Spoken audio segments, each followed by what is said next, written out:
Vipo baadhi ya vitu ambavyo mwanadamu akivifanya nyakati nyingine vinaweza visiwe na nguvu kama akiamka usiku wa manane na kuvifanya. Yapo mambo mbalimbali ambayo mwanadamu anatamani kuyafanya katika ulimwengu wa kiroho, nyakati nyingine haziwezi kuwa nyakati bora kama usiku wa manane. Ni kwa sababu usiku wa manane milango mingi ya kiroho huwa inakuwa wazi ukilinganisha na nyakati nyingine. Jambo ambalo unatakiwa kulijua na kuliweka akilini. Vipo baadhi ya vitu ambavyo unatakiwa kuvifanya unapofika usiku wa manane ili uweze kupata chochote ambacho unatamani kiweze kutokea katika maisha yako. Na ndani ya video hii nitakwenda kukuambia usiku wa manane ni vitu gani ambavyo unatakiwa kuvifanya ambavyo vinaweza kuyabadilisha maisha yako. Kama na wewe ni moja kati ya watu wanaotamani kujifunza katika video hii, basi video hii imetengenezwa mahususi kwa ajili yako. Ili uendelee kujifunza mambo mbalimbali kupitia video zetu, jiunge nasi kwa kusubscribe katika chaneli hii ya Fafanuo Media. Hapo utakuwa wa kwanza kupata video zetu pindi tunapoziweka kwenye chaneli hii. Hautajutia MB zako, kwani mara zote tunajitahidi kuwa bora zaidi ya jana. Asante, enjoy. Inapofika usiku wa manane, hakikisha unafanya mambo yafuatayo. Namba 1, peleka mashambulizi kwa adui wanaojaribu kupambana na wewe katika maisha ya kiroho na maisha ya kimwili. Usiku wa manane ni muda sahihi ambao asilimia kubwa ya vitu ambavyo utaviomba kwa imani kwa Mwenyezi Mungu atakutekelezea. Ikiwa kuna binadamu ambao wanapambana na wewe usipambane nao. Unapofika usiku wa manane, tumia kitabu chako cha Biblia, kasome Zaburi 35 kuanzia mstari wa kwanza. Msihi Mwenyezi Mungu aweze kupambana na kila adui anayepambana nawe. Na katika wakati huu hakikisha unamwambia Mwenyezi Mungu, ewe Mwenyezi Mungu, ninakuomba unitetee katikati ya watesi wangu. Rudisha mikuki na kila silaha ambayo imeelekezwa dhidi yangu iwarudie walionitumia. Ninakusihi Mwenyezi Mungu, kwani wewe wanijua kuliko hata mimi ninavyojijua. Ninapojaribu kutafuta maisha kwa ajili yangu na familia yangu, wapo wanaodhani nashindana nao, na hao huanza kushindana nami na mwisho wa siku huanza kunipiga vita. Tumia kitabu cha Biblia, Zaburi 35 kuanzia mstari wa kwanza, ambapo imeandikwa, E Bwana, utete nao wanaoteta nami, upigane nao wanaopigana nami. Kumbuka, maneno ya Biblia ni maneno ya Mwenyezi Mungu. Mwenyezi Mungu hajawahi kuwa kigeugeu hata siku moja, wala hawezi kuwa kigeugeu hata siku moja, kwa kuwa yeye alisema tukiwa chini ya mwamvuli wake hatutapambana, bali yeye atatupambania. Hivyo kuna maadui ambao wamekuwa wakipambana na wewe katika siku zote za maisha yako. Kuna wachawi, kuna wezi, kuna watesi. Hao wote mkabidhi Mwenyezi Mungu, majibu yake utayapata haraka sana kuliko nyakati nyingine za maisha yako, ikiwa tu utamuomba na kumlilia Mwenyezi Mungu kwa imani, kwani wakati huu kwa asilimia kubwa Mwenyezi Mungu atayajibu maombi yako. Namba 2, unapoamka usiku wa manane, tumia muda huo kujiondoa katika vifungo vya kiroho ambavyo umewekwa, lakini pia tumia muda huo kujisafisha kwa kuondoa laana na mikosi ambavyo vinayaandama maisha yako. Katika ulimwengu ambao tunaishi mimi na wewe, zipo nyakati ambazo unaweza ukawa unapambana usiku na mchana kwa ajili ya kubadilisha maisha yako, lakini hakuna chochote ambacho kinabadilika. Unajua kwa nini? Ni kwa sababu upo katika vifungo vya kiroho bila wewe mwenyewe kujua. Inawezekana katika ulimwengu wa kiroho umefungwa katika gereza la umaskini. Jambo ambalo unatakiwa kulifanya unapoamka usiku wa manane, hakikisha unamlilia Mwenyezi Mungu aweze kukuokoa na kukuweka huru kutoka katika vifungo hivyo. Na wakati mwingine unaweza kuwa mwanadamu ambaye unapambana kwa nguvu zako zote, lakini haufanikiwi kwa sababu kuna mikosi na laana ambavyo vinayaandama maisha yako. Pia utumie muda huu kuondoa laana na mikosi ambavyo vinayaandama maisha yako. Amini usiamini, ukiamka usiku wa manane ukamlilia Mwenyezi Mungu kwa imani, utajikuta umekuwa huru, umeokolewa katika vifungo vyote ambavyo ulikuwa umefungwa. Lakini pia utajikuta wewe umekuwa mtu ambaye mikosi na laana vimeondoka kwenye maisha yako, utabaki kuwa mtu huru. Namna ambavyo unatakiwa kufanya, unaweza ukachukua chumvi ya mawe, ukaiweka kwenye maji na kisha ukayaombea maji hayo. Tamka maneno haya: ninaiita nguvu ya Mwenyezi Mungu katika maji haya. Na maji haya ambayo yana chumvi ya mawe ndani yake si maji tena, bali ni nguvu ya Mungu ambayo inakwenda kuniachia huru katika vifungo mbalimbali ambavyo nimekuwa navyo. Ninasafisha kila uchafu ambao upo katika jina langu. Ninavunja kila minyololo ambayo imefungwa katika maisha yangu.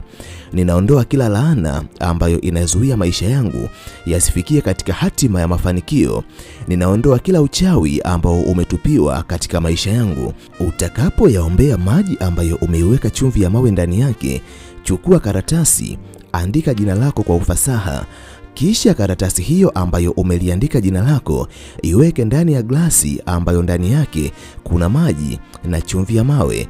Baada ya hapo, kwa imani ya kweli ya Mwenyezi Mungu, chukua kitabu cha Biblia, soma maandiko katika Wafalme wa Pili sura ya 2 kuanzia mstari wa 21. Kitabu ambacho kinaelezea namna Elisha alivyotumia chumvi akayatakasa maji, na maji ambayo yalikuwa yanazaa mapoza yakawa maji ambayo yameponywa na watu wakaendelea kuyatumia kwa shughuli mbalimbali. Wafalme wa Pili sura ya 2 mstari wa 21 inasema, Elisha akaenda kwenye chemchemi ya maji, akatupa chumvi hiyo ndani na akasema, Mwenyezi Mungu asema hivi, nimeyafanya maji haya kuwa yenye kufaa. Tangu sasa hayatasababisha vifo na kutoa mimba. Jambo ambalo unatakiwa kulijua na kuliweka akilini: ipo nguvu ya kuondoa mikosi na laana katika chumvi ya mawe, lakini maji katika ulimwengu wa kiroho yanaashiria utakaso. Utakapoweza kuchanganya na ukaiita nguvu ya Mungu ndani yake, kisha ukaweka jina lako, vifungo vingi uliwekwa kwa kutumia jina lako. Laana na mikosi vililetwa katika maisha yako kwa kutumia jina lako, kwani jina lako limebeba hatima kubwa ya maisha yako. Hivyo utakapoweza kujitakasa kwa kutumia hivyo vitu, amini usiamini, chochote ambacho kilifanywa kwa kutumia jina lako kitaondoka na utabaki mwanadamu huru. Endelea kumsihi Mwenyezi Mungu, mwambie kama ambavyo Elisha aliyabariki maji kwa kutumia chumvi ya mawe, nami ninalibariki jina langu kwa kutumia chumvi ya mawe, na kuanzia sasa isiende kuwepo mikosi, laana wala vifungo vyovyote katika maisha yangu. Mimi ni mtu huru kuanzia hivi leo. Utakapoweza kutamka maneno hayo kwa imani, maji hayo unaweza ukayamwaga katika sehemu yoyote, na amini kuanzia siku hiyo utaona mambo yanaanza kubadilika katika maisha yako. Utakwenda kuwa mtu huru. Kama vitu vilikuwa havifanikiwi kwenye maisha yako kwa sababu upo katika vifungo havitakuwepo tena, bali utakwenda kubaki kuwa mtu huru ambaye chochote ambacho unakwenda kukifanya kitakwenda kufanikiwa. Namba 3, muombe Mwenyezi Mungu akuoneshe adui na watesi wa maisha yako. Kama nilivyokuambia, huu ni wakati ambao asilimia kubwa ya wanadamu wanapomuomba Mwenyezi Mungu chochote ambacho wanakitaka, Mwenyezi Mungu anaweza kuwatimizia. Kwa sababu maishani mwako umeandamwa na adui na watesi ambao wanatamani kukurudisha nyuma. Utakapoamka na kumuomba Mwenyezi Mungu kwa imani, huku ukimwambia hivi, Mwenyezi Mungu, ninaomba kuwajua adui na watesi ambao wanajifanya wapo karibu yangu hali ya kuwa wanapambana na maisha yangu, ili niweze kujiepusha nao. Amini usiamini, Mwenyezi Mungu atakapoona sababu yako ni ya msingi, huku akitazama nia ya dhati iliyojaa imani ya kweli katika moyo wako, Mwenyezi Mungu atakupa maono kupitia ndoto, ama anaweza kukupa maono huku ukiwa haujalala. Atakuonesha kila kitu ili mradi tu umuombe katika ulimwengu wa roho na kweli. Namba 4, muombe Mwenyezi Mungu akupunguzie mitihani na majaribu katika maisha yako. Miongoni mwa mambo ambayo hakuna mwanadamu ambaye angetamani aweze kutokea katika maisha yake ni mapito magumu. Mapito magumu ni majaribu katika maisha yetu, na nyakati nyingine majaribu yanapokuja katika maisha yetu huturudisha nyuma kwa kila kitu, ingawa pia hutujenga kiroho.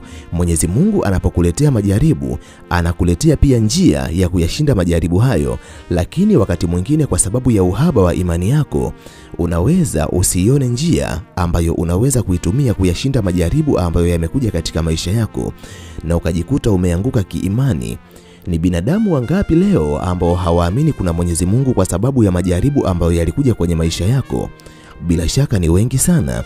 Jambo ambalo unatakiwa kumuomba Mwenyezi Mungu ni nguvu ya kuyashinda majaribu ambayo yanakuja katika maisha yako, lakini pia muombe Mwenyezi Mungu ayapunguze majaribu ambayo yanakuja katika maisha yako ili uweze kuyashinda na aweze kukusaidia yeye kuyashinda, kwa sababu baadhi ya vita si vita yetu bali ni vita ya Mwenyezi Mungu yeye mwenyewe, kwani yeye hutupigania katika nyakati mbalimbali.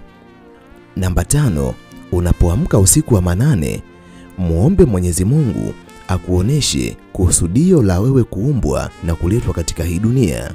Kila mwanadamu aliyeumbwa na Mwenyezi Mungu na kuishi katika uso wa dunia, ndani yake kuna kusudio. Asilimia kubwa ya wanadamu wanayaishi maisha ambayo hawakutakiwa kuyaishi kwa sababu hawajui kusudio la wao kuishi katika hii dunia. Na mara nyingi unapoishi katika kusudio ambalo Mwenyezi Mungu alikuumba ili uje kulitekeleza, utaona kila kitu kinafunguka, utapata mafanikio makubwa kwenye maisha yako. Lakini endapo utakuwa ni mtu ambaye haujui ni kusudio gani ambalo unatakiwa kulitekeleza katika uso wa dunia, utajikuta ni mtu asiyekuwa na mafanikio katika maisha yake. Hivyo unapoamka usiku wa manane, hakikisha unamlilia Mwenyezi Mungu. Mwambie Mwenyezi Mungu, mimi ni nani? Ndani yangu kuna nini? Ni kitu gani ambacho natakiwa kukifanya? Utakapomuomba kwa imani, anaweza akakupa maono kupitia ndoto ama kupitia sauti ambayo inazungumza ndani yako, na hivyo utaweza kujitambua wewe ni nani na umekuja duniani ili uje kutekeleza kusudio gani. Mimi kwa leo ninaomba niishie hapa. Ninahitimisha nikiamini kuna jambo kubwa ambalo umejifunza kupitia video hii. Nikutakie wakati mwema. Asante, bye. Tukutane tena katika video ijayo.